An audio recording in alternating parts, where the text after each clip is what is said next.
ဒီနေ့ကလေးကိုပထမဆုံးစတင်ပြရမယ်ဆိုတော့ဆယ်လေးတော်လောက်ချားတယ်ဘယ်လိုဖြစ်မလဲမသိဘူး Oh my god! Wow! တားလေးရဲ့တခါလေးဖွင့်ပါအောင်ဟောဆရာတော်လာပြီပဲတခါလေးတော့ဖွင့်ပြောမှဟောဆရာထဲကိုကြောက်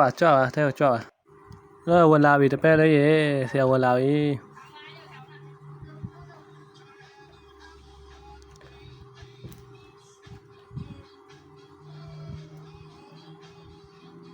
ဒီမှာပဲထိုင်လိုက်မယ်နော်တပည့်လေးရေဆရာဒီအေးလေးတောင်းဆောင်ပါအောင်ဆရာတီးတဲ့တားလေးပဲ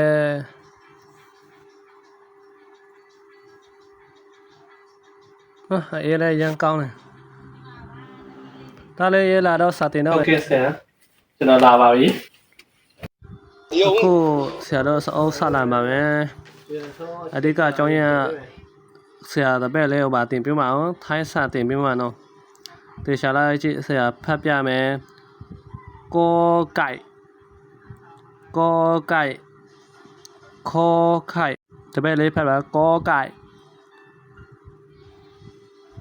ခေါ်ไข่ခေါ်ခွာခေါ်ကိုခေါ်ကီတပည့်နေပါတယ်ဆိုတော့ငါတင်ပြတာရမ်းကြတယ်ခုချိန်ထိမရသေးဘူးလားနင်းစာစိတ်ဝင်စားဘူးလားဆရာကျွန်တော်စိတ်ဝင်စားတော့